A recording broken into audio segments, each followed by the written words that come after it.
Shalom teman-teman semuanya. Perkenalkan, nama saya Immanuel Fadi Setiawan atau biasa dipanggil Noel. Di video ini saya menjelaskan terkait materi pembelajaran agama Kristen kelas 8 yang sudah saya pelajari. Judul materi dari pembelajaran agama Kristen adalah Yesus Our Living Savior, atau di dalam terjemahan bahasa Indonesia adalah Yesus Juru Selamat kita yang hidup, yang terambil di dalam Injil Lukas 24 ayat 1-53. Tujuan saya menyampaikan materi ini untuk teman-teman dapat mengeksplorasi kisah Lukas tentang kebangkitan dan kenaikan Yesus dengan cara baru, memahami mengapa kisah Lukas dan di mana peristiwa sejarah ini terjadi, mengevaluasi respon kita terhadap kepastian hal-hal yang telah diajarkan kepada kita. Di dalam Injil Lukas 24 ayat 1-53 menyinggung tentang kebangkitan dan kenaikan Tuhan Yesus Kristus yang terbagi di dalam 4 judul perikop, yang nantinya saya akan jelaskan satu persatu dari keempat judul perikop yang menyinggung terkait kebangkitan dan kenaikan Tuhan Yesus Kristus. Jadi silakan teman-teman simak dengan baik penjelasan mengenai kebangkitan dan kenaikan Tuhan Yesus Kristus. Di judul perikop pertama, kebangkitan Yesus yang terdapat di Lukas 24 ayat 1-12, di dalam perikop ini dituliskan tentang beberapa perumahan Galilea yang bangun pagi-pagi sekali pada hari Minggu, yang dimana mereka pergi ke makam Yesus untuk membuka rempah-rempah pada tubuh Yesus. Namun, saat mereka tiba dan melihat makam Yesus, mereka terkejut karena makam itu kosong.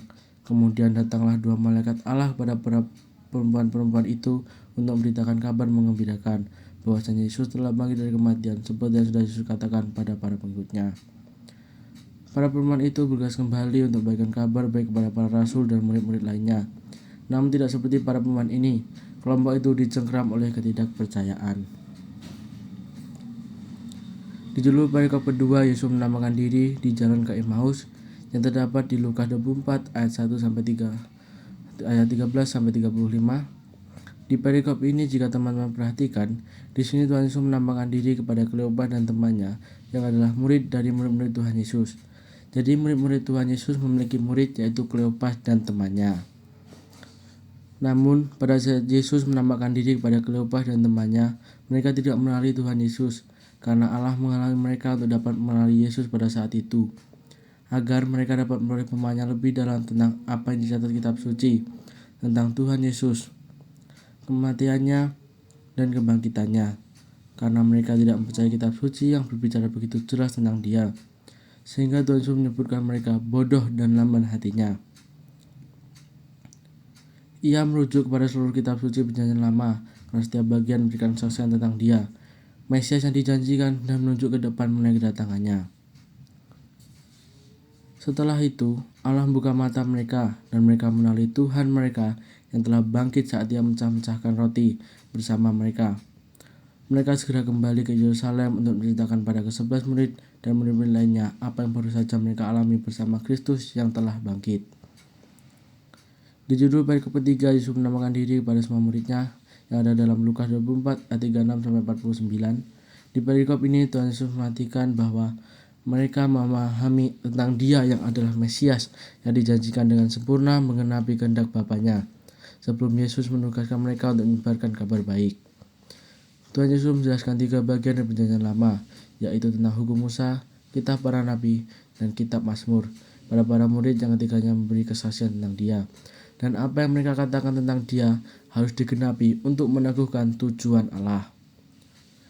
Nah, di sini Tuhan Yesus memberikan tanggung jawab pada muridnya untuk memberitakan tentang penderitaan, kematian, kebangkitan, dan kenaikan Yesus yang merupakan bagian penting dari rencana penebusan Allah, supaya pertobatan dan pengampunan dosa dapat diberitakan dalam namanya kepada semua bangsa. Tepat sebelum kenaikannya, Kristus yang bangkit beritahu para pengikutnya untuk menunggu di Yerusalem. Di sana mereka menerima Roh Kudus agar mereka dapat membawa pesan Injil ke seluruh dunia. Kemudian di judul perikop yang keempat ini tentang kenaikan Yesus yang terdapat di Lukas 24 ayat 50-53, yang adalah momen terakhir kebersamaan Tuhan Yesus bersama muridnya dalam dunia sebelum Tuhan Yesus naik ke dalam surga. Sebelumnya Tuhan Yesus memimpin para pengikutnya ke Betania, di sebuah desa di Bukit Zaitun sebelah timur Yerusalem, yang dimana tempat Ia memberkati para pengikutnya yang terkasih.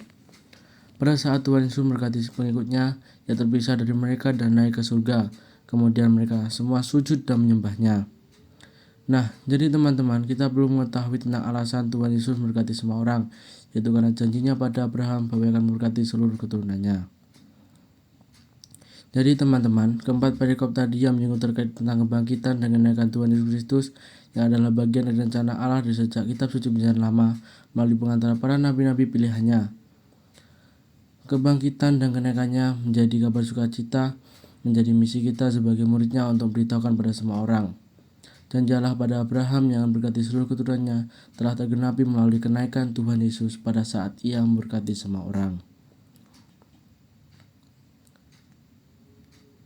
Di sini saya mengajak teman-teman semuanya untuk merefleksikan diri terkait kebangkitan Tuhan Yesus Kristus yang telah memenangkan kita dari kuasa maut, sehingga maut tidak lagi berkuasa atas diri kita, melainkan Tuhan Yesus Kristus yang berkuasa atas diri kita ini. Mari kita bersama belajar untuk hidup di dalam kehendak-Nya, supaya kita dapat menunjukkan bahwa Tuhan Yesus Kristus adalah Sang Hidup dan Sang Kekal.